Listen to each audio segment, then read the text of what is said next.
Bonjour mes amis, que le Saint-Esprit, l'Esprit du Père éternel, vienne conduire les pensées, les idées,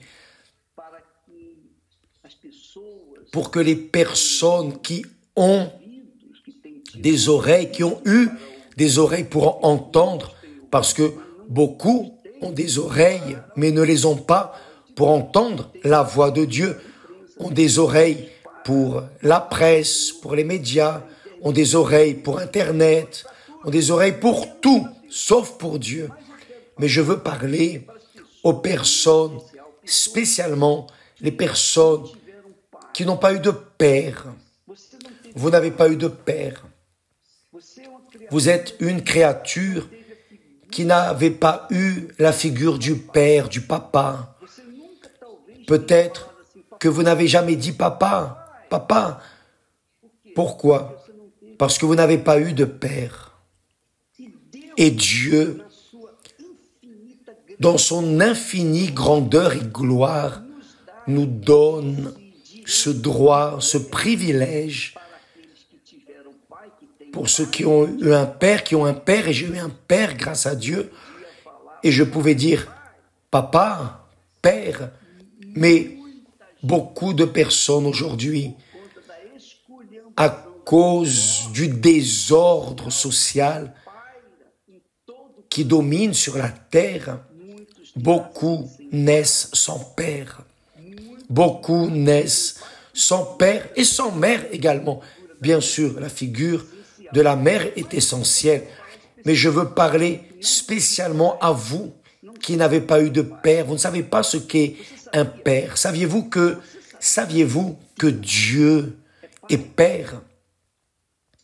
Dieu est père. Quand Jésus nous enseigne à faire la prière du Notre Père, la première parole qu'il dit est Notre Père. Père, c'est-à-dire le Père éternel, le Créateur, le véritable et définitif Père éternel qui ne meurt pas et qui n'oublie personne, bien moins ses enfants, qui n'ont pas eu de père peut-être ici sur terre, comme vous qui me regardez en ce moment. Vous n'avez pas eu de père. Vous êtes cette créature qui est née, qui s'est développée à cause de la nature. Mais vous n'avez pas eu la figure paternelle, la référence paternelle, celui qui est le pourvoyeur de notre vie, celui qui apporte à l'intérieur de la maison ce dont nous avons besoin, ce dont nous nécessitons, celui qui est la figure du protecteur de la famille. Faites attention, faites bien attention. Vous qui n'avez pas eu de père, faites bien attention à ce texte sacré, merveilleux, glorieux, puissant, qui va certainement venir à la rencontre de votre grand besoin, votre énorme besoin de Père.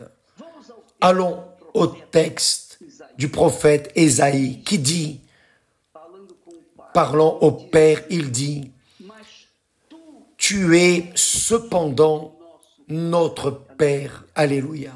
« Tu es cependant notre Père. » Il ne se réfère pas à son Père humain. Il se réfère au Père éternel. Tu es cependant notre Père. Voyez quel genre de foi qui plaît à Dieu. Le genre de foi qui plaît à Dieu.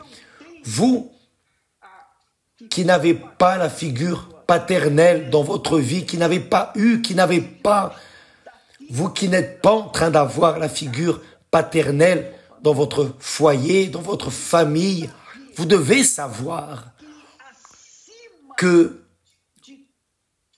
au-dessus de tous les pères de ce monde, existe le parfait Père éternel, celui qui est l'auteur de la vie, qui donne la vie à ceux qui sont morts dans leurs délits, dans leurs erreurs, dans leurs péchés. Le Père éternel qui nous donne la vie éternelle.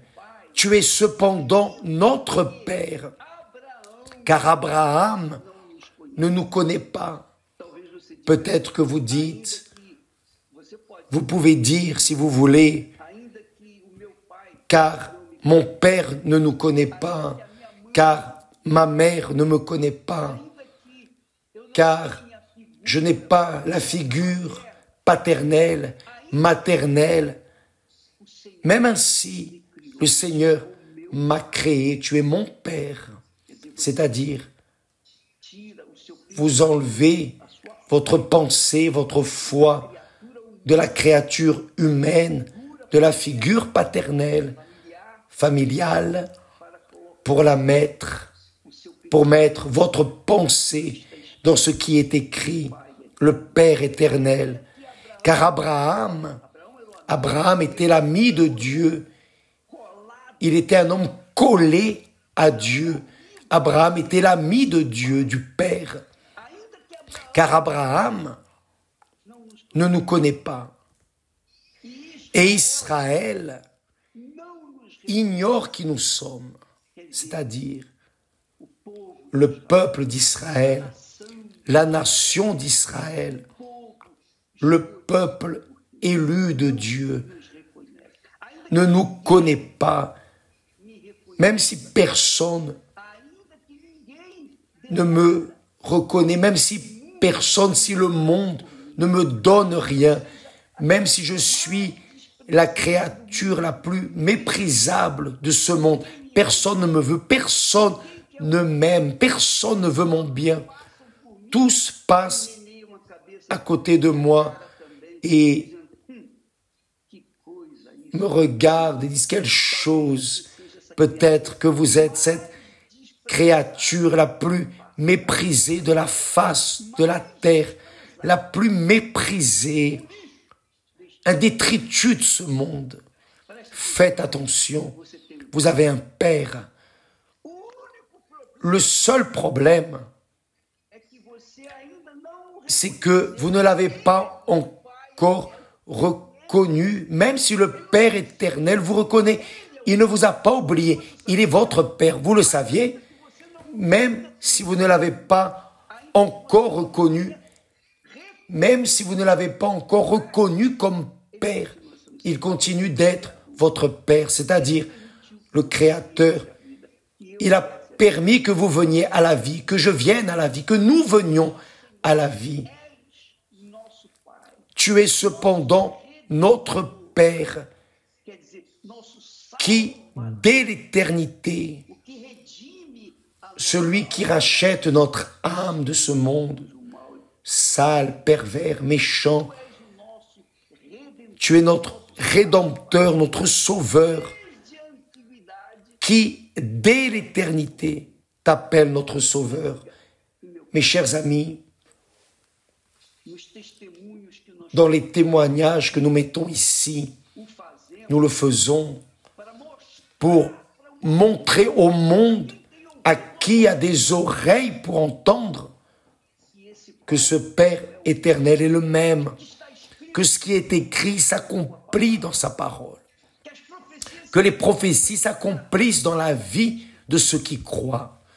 Donc, peu importe si vous méritez ou si vous ne méritez pas, peu importe si vous êtes bon ou mauvais, peu importe si vous êtes saint ou pécheur, peu importe ce que vous êtes, ce que vous avez fait ou n'avez pas fait, ce qui compte, c'est qu'il continue d'être le Père. Il est déjà votre Père, mais pour qu'il y ait la matérialisation effective de cette paternité du Père éternel dans votre vie, vous devez croire en lui, vous devez croire dans sa parole, vous devez croire dans ses promesses, vous devez l'accepter comme votre unique et véritable Père, le Père éternel, le Père de la gloire, le Père tout-puissant.